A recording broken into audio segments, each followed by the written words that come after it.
محمد رسول الله عليه صلاة الله وآله والأحبة. Assalamualaikum warahmatullahi wabarakatuh. Saat cahaya Islam mulai menyapa kota Madinah, getaran hidayah masuk ke lubuk hati setiap jiwa yang disapa hidayah. Tidak terkecuali pemuda yang hidup di pinggiran kota Madinah. Mungkin namanya tidak masyhur di telinga kita, bahkan menyebut namanya saja cukup sulit. Tapi semoga goresan sirah singkat ini menjadi perkenalan awal kita dengan sahabat mulia ini. Memiliki nama asli, yaitu Abdul Uzza. Dia adalah seorang yatim yang miskin. Ayahnya meninggal tidak mewariskan apa-apa, sehingga sang ibu menyerahkannya kepada pamannya untuk diasuh dan dibesarkan, sehingga Abdul Uzza dapat menikmati kehidupan yang layak. Sang paman adalah orang yang sangat kaya. Banyak harta yang telah dikeluarkannya untuk membiayai Abdul Uzza. Ketika ia berumur 16 tahun, ia hidup bergelimang harta. Sampai-sampai ia memiliki 2 ekor kuda yang selalu dipakainya bergantian. Tapi sayang sekali, ia dan kaum bangsanya masih menyembah berhala. Di saat Nabi hijrah dan tiba di kota Madinah, ada semacam kerinduan yang terpendam untuk bisa berjumpa dengan Rasulullah Muhammad SAW. Namun keinginan itu terhalang oleh pamannya beberapa tahun. Suatu saat ketika ia sedang melakukan perjalanan, ia bertemu dengan para muhajirin. Ia pun melakukan perbincangan dengan mereka, dan setelah perbincangan itulah akhirnya ia pun sadar dan memutuskan untuk memeluk agama Islam. Keadaannya pun berubah. Setiap kali melihat ada sahabat yang berhijrah dari Mekah dan Madinah, ia berlari dan mengikutinya seraya berkata, "Tunggulah aku sampai aku mendengar dari kalian Al-Quran. Aku ingin menghafal 1 ayat baru dari kalian." Bayangkan bagaimana tekadnya untuk menuntut ilmu agama lebih dalam, di saat para sahabat merasa jiwanya terancam serta ketakutan akan adanya mata-mata kaum Quraisy. Dalam pikiran Abdul Uzza saat itu hanyalah ingin mendekatkan diri kepada Allah saja. Akhirnya ada seorang sahabat berkata, "Mengapa engkau menunggu di negerimu, yaitu Mekah, untuk pergi hijrah ke Madinah?" Ia pun menjawab bahwa ia tidak akan berhijrah kecuali setelah ia mengambil tangan pamannya untuk menjemput sebuah hidayah. Ia pun menetap dalam kabilahnya selama 3 tahun. Ia tetap berpegang teguh pada agama Islam walaupun seluruh kaumnya jauh dari ketaatan dan menyembah berhala. Selama 3 tahun lamanya, ia memaksakan diri untuk tetap istiqomah. Apabila ia ingin beribadah kepada Allah, maka ia akan pergi keluar dari kaumnya ke tengah-tengah padang pasir. Selama ini ia menyembunyikan keislamannya dari hadapan orang-orang. Setiap hari ia pergi menemui pamannya, seraya berkata, "Wahai pamanku, aku mendengar bahwa ada seorang lelaki bernama Muhammad yang menyerukan agama Islam." Kemudian ia pun membacakan ayat-ayat Al-Quran di hadapan sang paman. Namun pamannya malah mencercanya habis-habisan. Selama 3 tahun itu, ia mengalami masa yang berat. Akhirnya, kesabarannya pun sampai pada puncaknya. Namun jiwa hidayah yang menggelayutinya membuat tidak tahan lagi untuk segera bertemu dengan Nabi SAW dan berharap dapat mencicipi nikmatnya berislam.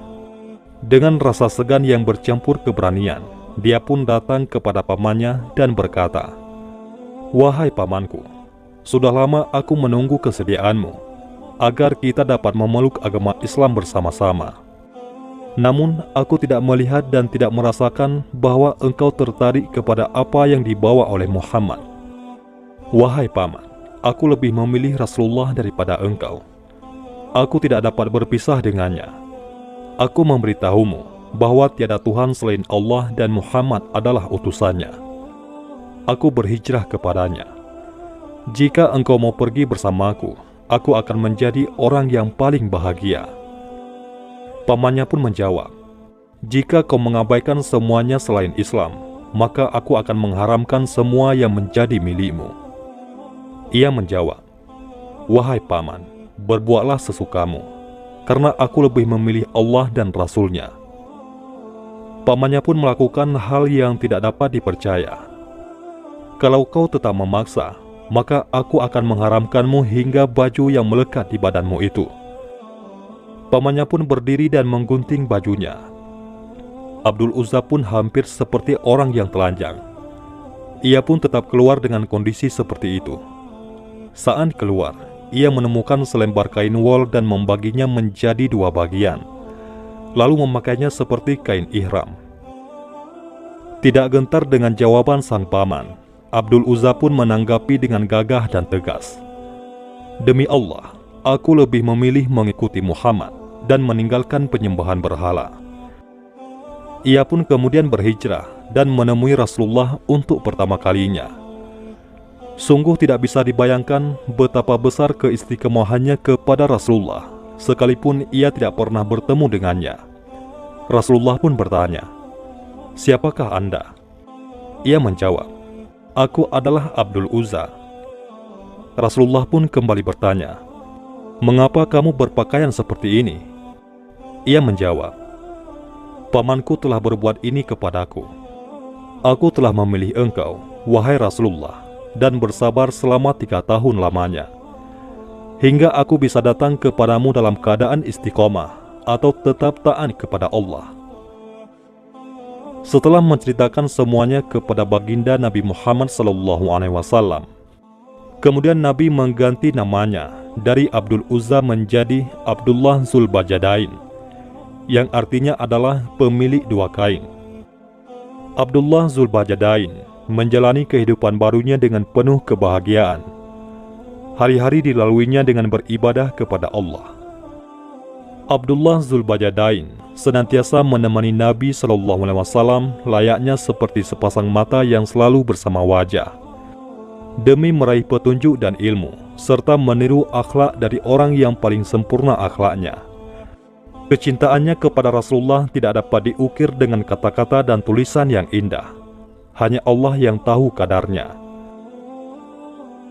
Seperti kita ketahui, para sahabat tidak punya ambisi yang berlebihan untuk mengejar dunia.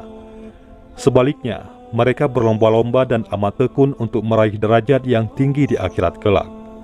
Demikian pula halnya sang pemilik 2 kain ini. Ekspektasinya terhadap kesyahidan guna mencicipi surga sangat tinggi sekali, sehingga ia berharap agar mati pada medan jihad. Dia pun meminta kepada Nabi agar didoakan.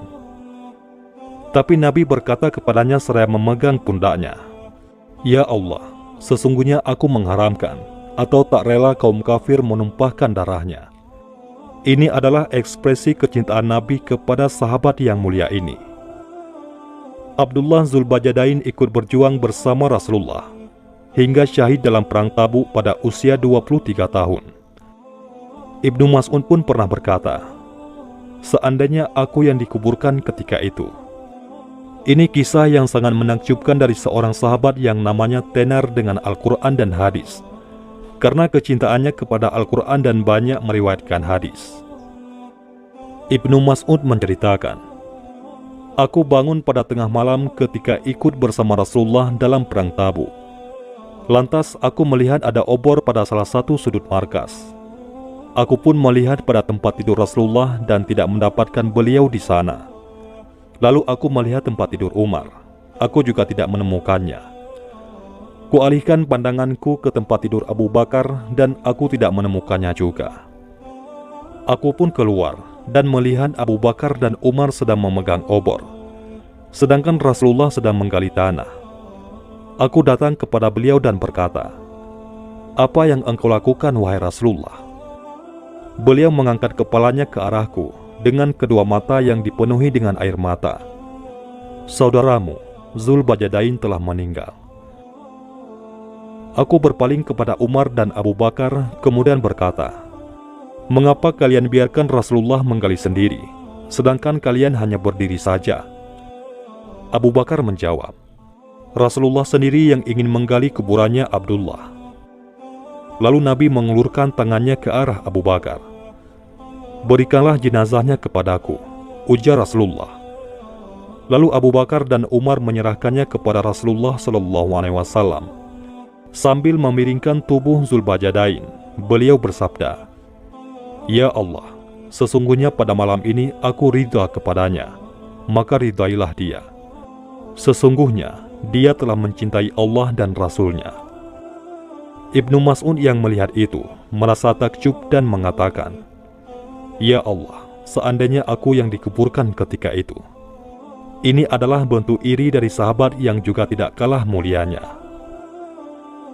Demikianlah lembaran sejarah yang mengharukan dari sahabat yang mulia, meninggalkan kenikmatan dunia dan lebih memilih Islam sebagai jalan hidupnya, selalu mencintai dan merindui Nabi. Dia begitu paham dan yakin bahwa nilai dunia di sisi Allah tidak sebanding dengan sayap nyamuk. Akhir kehidupannya yang manis, diturunkan jenazahnya oleh dua sahabat mulia, lalu disambut dan didoakan Nabi telah mengantarkan namanya ke dalam daftar 104 sahabat yang paling mulia.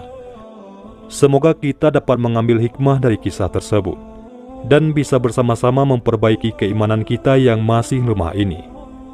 Semoga kita bisa menjadi golongan orang-orang yang diridai oleh Allah dan Rasul-Nya. Amin ya rabbal alamin. Mudah-mudahan ini semua bermanfaat. Assalamualaikum warahmatullahi wabarakatuh.